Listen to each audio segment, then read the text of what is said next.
성경 말씀 보겠습니다. 에스라서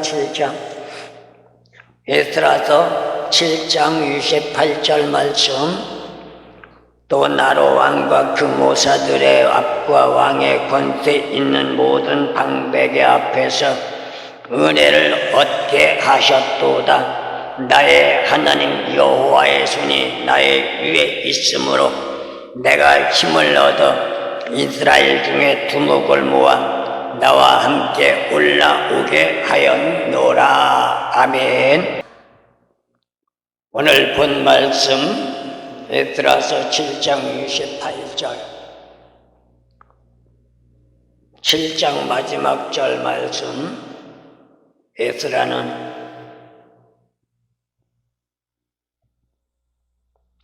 바벨론 80년 포로 기간을 마무리하고 1차적으로 예루살렘으로 올라간 자들이 있은 뒤에 약 70년 지난 뒤 2차적인 귀환길에 에스라는 포로민들을 인솔하고 올라가는 가운데서 하나님의 역사하심에 감사함과 고마움으로 영광을 돌리게 하는 모습을 보게 되는데, 그 영광을 돌리는 배경의 역사를 오늘 말해주고 있습니다.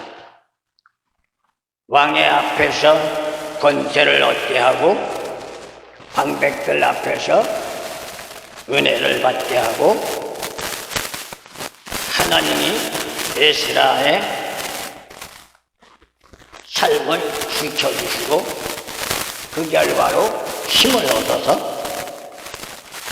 이스라엘 중에 최고의 권력자가 되어 하나님의 성전이 있는 예루살렘으로 올라오게 되었다는 것을 찬양으로 영광을 돌리는 것이 오늘 본 말씀입니다.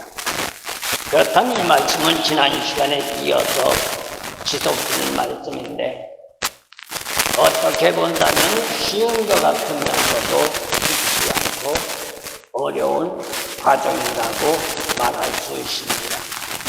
왜냐하면 감사라는 것은 찬양으로 돌린다는 것을 말하는데, 평상시에 몸에 배지 않으면 할 수 없는 일이기 때문입니다. 마치 이러한 것과 같다고 저는 생각합니다. 부부가 살면서 사랑한다는 말을 하는 것과 같다고 말할 수 있죠. 특히 우리나라 옛날 사람들, 저도 예는 아닙니다마는 사랑을 하면서도 사랑한다는 말을 잘 못해요. 이유는 뭘까요? 몸에 배지 않았기 때문에.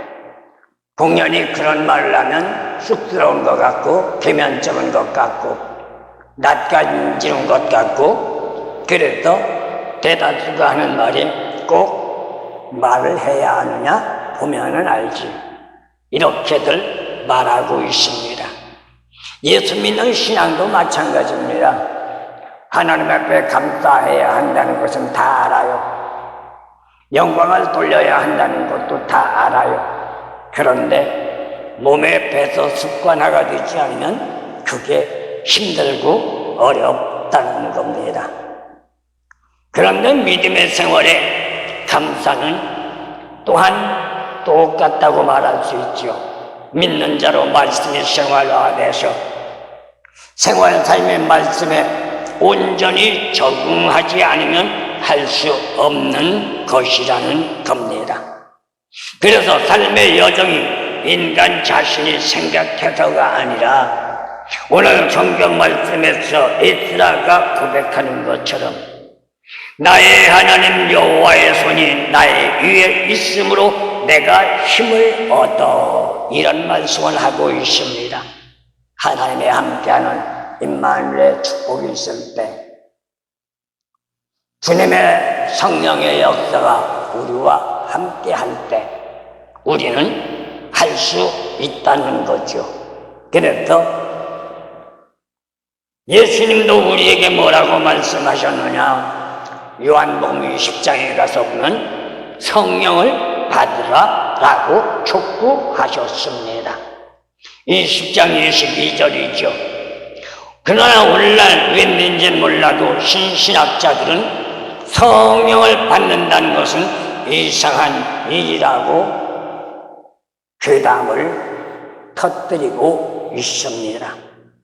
더욱이 그것만이 아니라 오늘날은 성령이 역사하지 않는다고까지 왜곡시켜 나가면서 믿음이 연약한 예수 믿는 신앙인들을 잘못된 길로 인도하는 모습들을 우리는 보게 됩니다.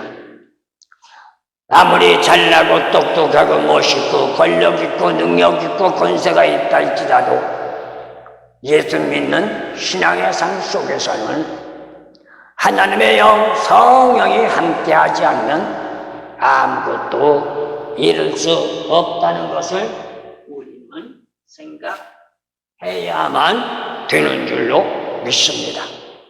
그렇지 않으면 우리의 힘과 우리의 능력 가지고는 아무것도 할 수 없다는 것이죠. 이유는 뭘까요?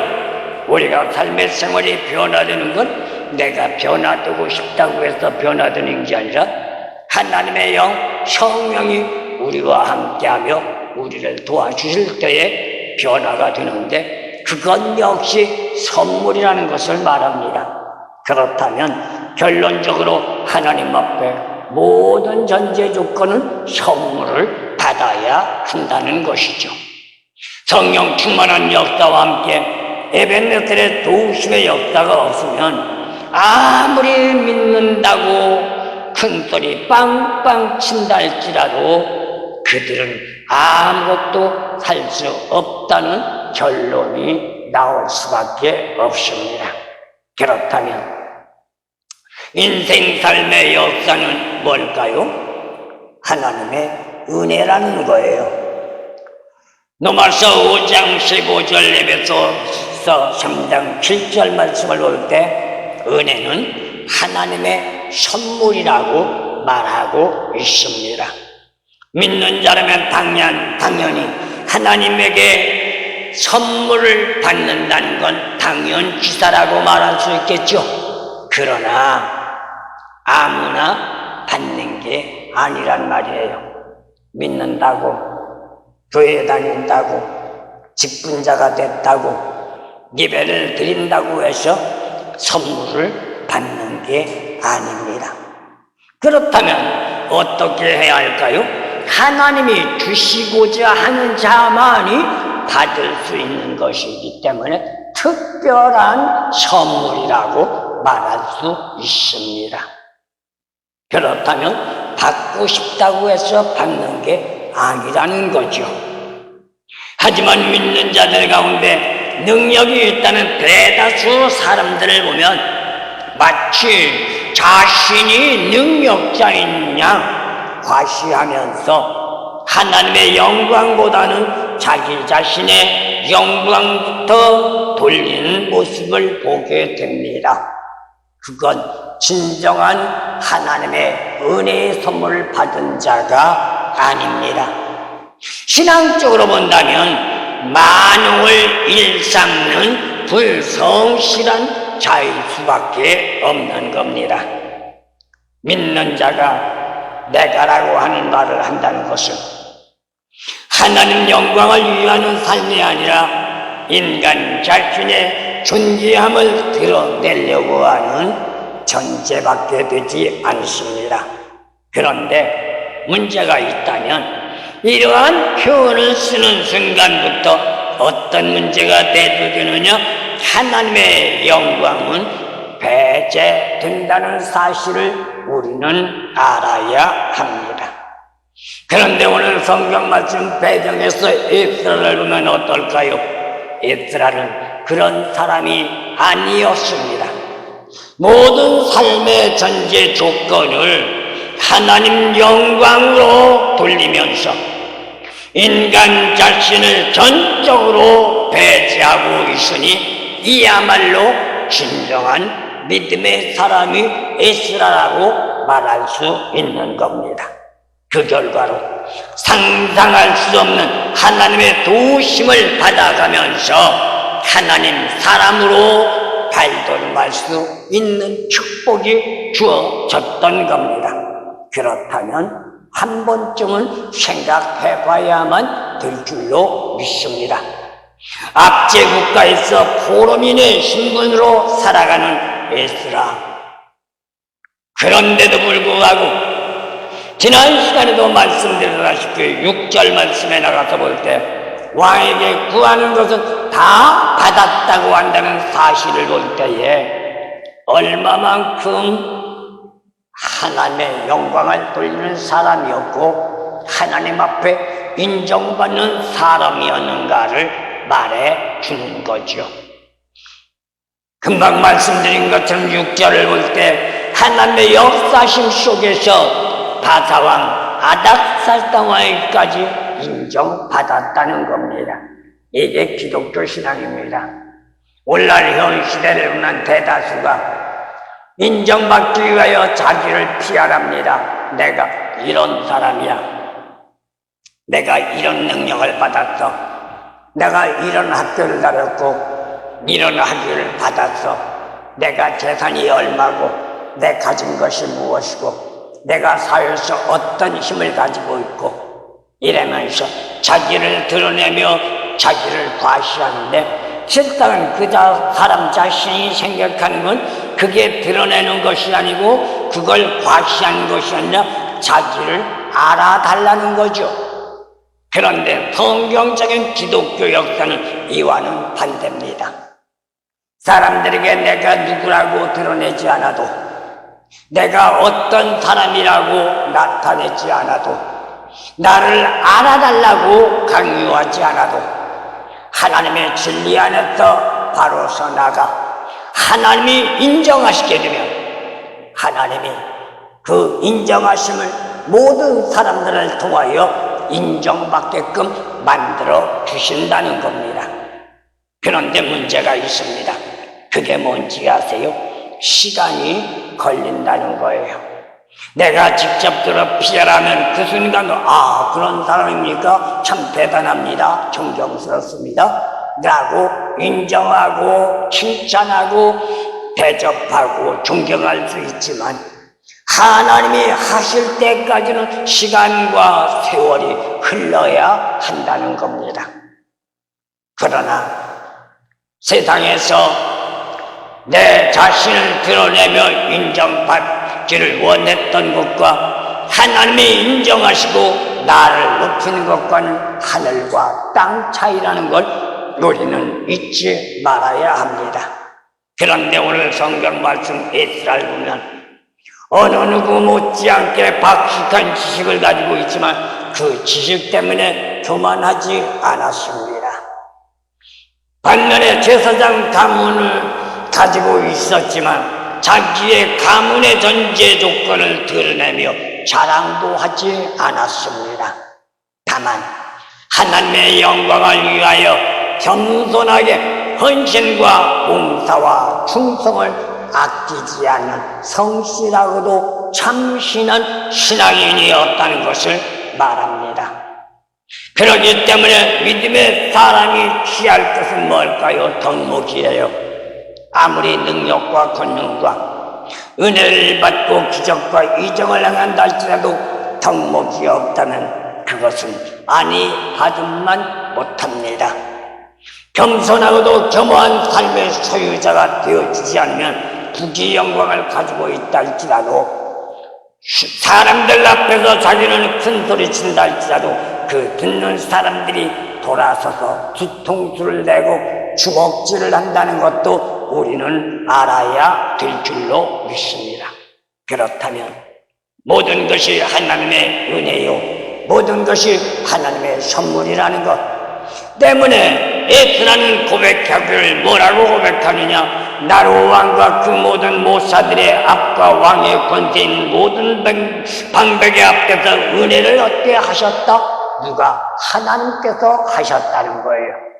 자기가 잘난 것도 아니고, 자기가 똑똑한 것도 아니고, 자기가 위대한 것도 아니고, 남들보다 특별해서가 아니라 하나님이 도와주셨고 하나님이 역사하셨기 때문이라는 것을 고백하고 있습니다. 그렇다면 여기서 말하는 은혜란 과연 뭘까요? 원어상으로 보면 헷세드라는 말입니다. 이 말은 단순한 은혜가 아닙니다. 그러면 무슨 은혜일까요? 하나님의 은혜라는 거예요. 세상에서 말하는 은혜가 아닌 하나님의 은혜, 하나님이 백성들에게 보여주신 언약의 근거에서 베풀어 주신 하나님의 사랑이라는 것을 말해주고 있습니다. 그렇다면 믿는 자로 하나님의 사랑을 받기 위해서는 어떻게 해야 할까요? 단순하게 받겠다는 생각만 할 것이 아니라 사랑을 받겠다는 삶으로 살아가야 한다는 겁니다. 다시 말하면 내가 만들어 가라는 겁니다. 누가 만들어주지 않습니다. 그렇지 않으면 백날을 발버둥친다 할지라도 백해 무익할 뿐입니다. 그러기 위해서 우리는 어떻게 할까요? 노마서 기자를 통해서 우리에게 말씀해 주신 것처럼 합력해서 선을 이룰 줄 아는 삶의 생활이 되어야 합니다.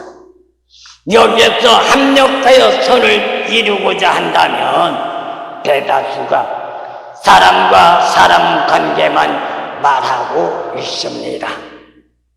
그러나 이러한 전제 조건의 신앙관을 가지고 있다면 이는 그 누가 되었든지 간에 어린아이 수준에 불과하다는 것 우리는 잊지 말아야 될 것입니다. 그렇다면 성장한 삶의 소유자로 살아가기를 원한다면 사람과 사람의 관계를 맺기 이전에 하나님과 나와의 관계부터 올바르게 성립시켜 나가야 한다는 것이죠. 그게 바로 오늘 본 말씀에서 말하는 예수랍니다.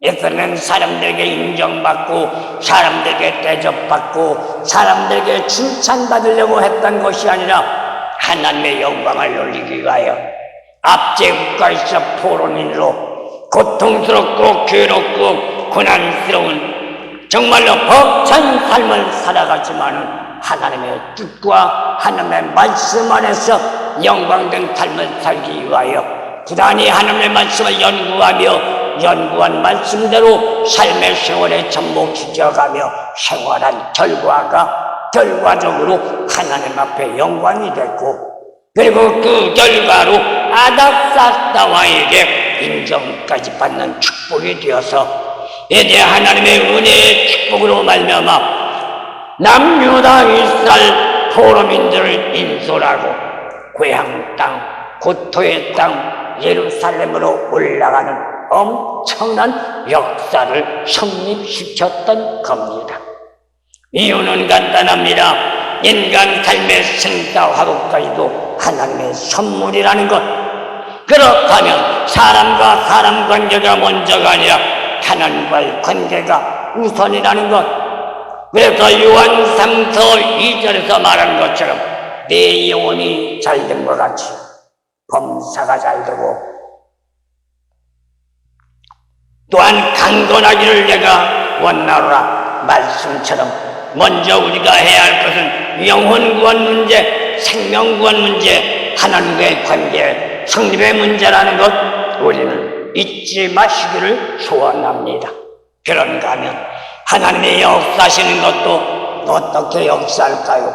물론 하나님이 직접적으로 역사할 수도 있습니다.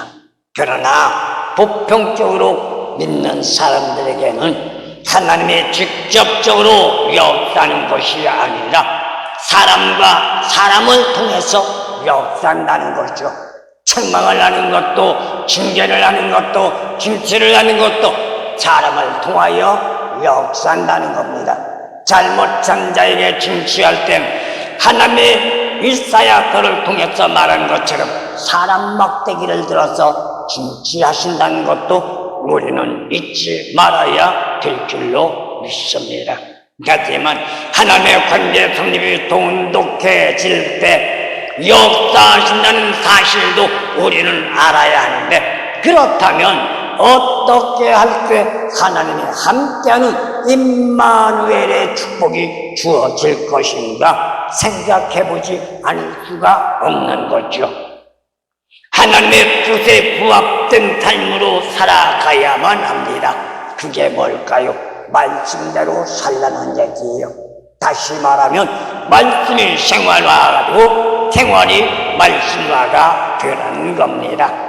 그리고 일거수일투족이 말씀 안에 삶이 되라는 겁니다. 어떤 상황, 여건, 조건 속에도 변질되지 말고 수종일관한 삶으로 살아가라는 겁니다.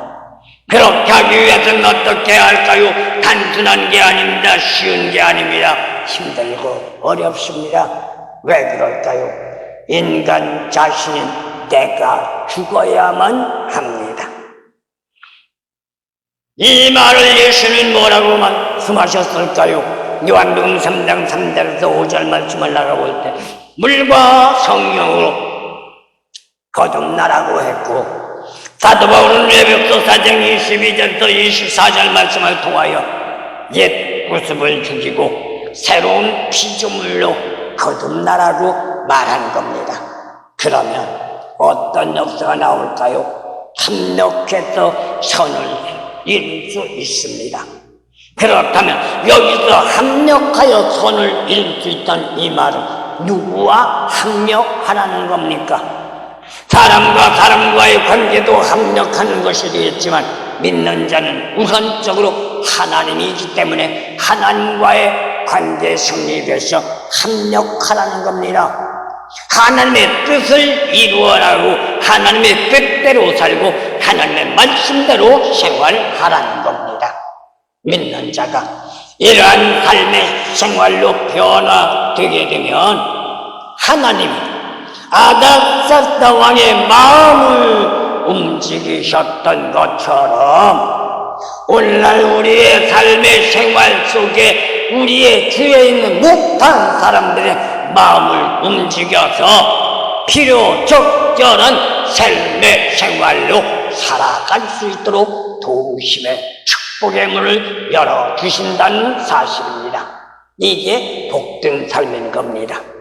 아닥사스다 왕이 적극적으로 구원했다고 말을 하는데, 이는 에스라가 고토의 땅 예루살렘으로 돌아갈 포로민들을 모으고 그리고 그들을 이끌어 나아갈 지도자를 세워서 실제적으로 귀한 민들을 이끌어 나간다는 것은 말처럼 쉬운 일은 아니었을 겁니다. 그것도 바벨론 포로가 된 지 130년이나 세월이 흐른 가운데서 말입니다. 포로로 잡혔던 1세대는 구원이 다 되었고 2세, 3세로 말미암아 자신들의 조상이 살았던 고토의 땅은 그들은 상상도 못합니다. 어떤 곳인지 알지도 못합니다. 과거의 선조들이 하나님과 함께 했다는 말은 듣지만 정말로 함께 했는지 안 했는지도 의구심을 가질 수밖에 없습니다. 왜요? 세월이 130년이 흘렀기 때문에. 이러한 전례를 일례로 말한다면 우리나라를 생각할 수 있습니다. 저희 세대만 하더라도 과거 힘들고 어려운 과정을 몸소 겪어왔기 때문에 그 과정을 잊지 않고 기억하고 생각하고 삶의 생활에 반영하려고 노력하지만 요즘 세대들은 우리나라 과거의 역사가 어떤지도 모릅니다. 그런가 하면 부모님들이 그걸 들려주지도 않습니다.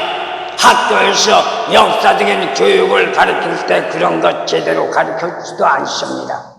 그저 현실적인 문제, 그저 유물론주의 사고에 빠져서 육신적인 안일함과 안욕, 그리고 편안함, 그리고 남보다 많이, 남보다 더 소유하는 것이 축복이라는 개념만 가르쳐주다 보니 과거의 배고픈 시절, 과거의 일제 36년 한국전쟁의 그 엄청난 고통의 과정을 까마득하게 잊어버리고 있단 말이에요.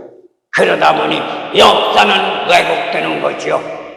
오늘 본 말씀 배경도 마찬가지입니다. 남유다 이스라엘 백성 2세 3세들 바벨론 포로로 잡혀온 지 130여 년이 지난 지금에 와서 고토로 돌아간다고 해서 무엇이 다를 게 있을 것이냐? 그곳을 간다면 땅이 있냐 집이 있냐? 새로 와서 개척해야 하고 피땀 흘려야 하고 고생스러우게 살아가야 하는데, 여기서 우리가 터전을 마련하고 이제는 어느 정도 자리 잡고 사는데 구태여 거기 갈 필요가 뭐가 있겠느냐? 이렇게 말할 수밖에 없다는 거죠. 이러한 때 뜬금없이 고토의 땅으로 돌아간다는 것, 상상 불허의 말일 수밖에 없습니다. 설령 조상들이 포로민이었다 할지라도 이제는 삶의 터전과 생활 삶의 안주함을 누릴 수 있는 형편이 되었는데, 구태여 고통의 땅으로 돌아가 또다시 고생을 한다는 것, 용납할 수 없는 일이기 때문입니다. 그렇다면 믿는 자라고 한다면 육신적인 문제를 해결하겠다고 사람과 사람의 관계 성립을 우선시하며 하나님의 관계를 분성시 여긴다면 그 사람은 믿는 자가 아니죠. 올바른 신앙인이 될 수가 없죠. 결국 그렇게 되면 어떻게 될까요? 지나간 과거에 그 피눈물 났던 시절을 다시 만끽할 수밖에 없다는 것을 말해주고 있습니다. 그렇다면 우리는 어떻게 살아가야 하며 어떠한 신앙관이 되어야 하느냐? 삶의 생활의 우선순위를 바로 알아야 한단 말이에요. 우선순위가 무엇이 먼저고 무엇이 후자인가? 이게 믿는 자의 삶의 생활의 척도라고 말할 수 있습니다. 하지만 현실에는 이러한 순위를 바꾸어 생각합니다. 이는 올바른 신앙적인 삶의 척도가 아닙니다. 이유를 말한다면 인생 삶의 부귀 영광도 하나님의 선물이라고 전도서 5장 19절에서 말하고 있습니다. 그렇다면 하나님으로부터 선물을 부여받기 위해서는 어떻게 해야 할 것인가? 선물을 주고자 하는 상대방에게 우선 잘 보여야 한다는 것은 인지상정이죠. 그렇다면 우리는 누구에게 잘 보여야 할까요? 인생 삶의 생사 화복을 선물로 받겠다고 하면서 주는 자에게 잘 보이려고 하지 않고 아무런 상관도 없는 제3자에게 잘 보이려고 한다면 선물을 주고자 하는 자에게 별 볼일 없게 되는 것. 선물을 받아야 할 사람 앞에 잘 보여야 합니다. 선물을 주지도 않을 사람 앞에 잘 보인다면 아무튼 이게 오늘날 현 시대입니다. 정치적인 문제, 사회적인 문제, 또한 일반적인 공동체 문제 모두가 이렇단 말입니다. 올바른 신앙관, 올바른 체제, 올바른 인생관을 가지고 살아가야 하는데 사단 마귀 현혹과 미혹과 유혹에 휘둘려 나오니까 내일 암담한 시대가 돼버리고 말았단 말입니다. 이것은 어리석은 자의 삶일 수밖에 없습니다.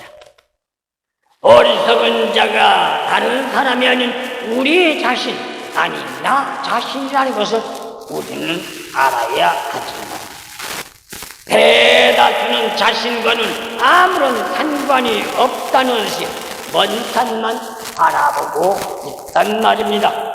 그런데 오늘 성경 말씀 배경을 상고해 볼 때 에스라는 그런 사람이 아니었습니다.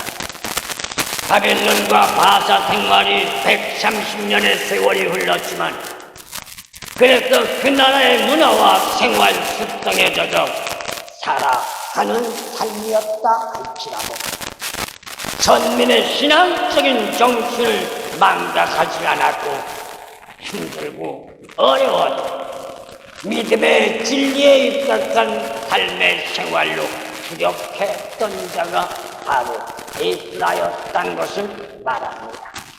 그런데도 어떤 문제가 나와요. 그 어렵고 힘든 악조건 속에서도 하나님 앞에 찬양의 영광을 돌렸다는 거예요. 오늘 말씀의 배경을 보면 그의 고백을 우리는 생각해 보게 되는데, 나의 하나님 여호와의 손이 나에 있으므로 내가 힘을 얻어 이스라엘 중에 두목을 모아 나와 함께 올라오게 하였노라.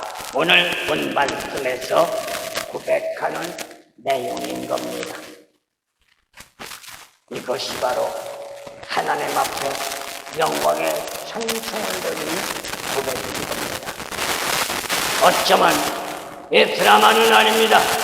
성경 말씀을 상고해 볼 때 하나님의 영광된 역사를 교훈하면서 믿는 자들에게 진리의 말씀의 삶이 얼마나 중요한가를 성경 구절마다 우리에게 가르쳐주고 믿음의 선진들과 선지자들을 통하여 우리를 깨닫게 하며 우리를 또한 말씀에 바로 서도록 교훈하고 있다는 사실.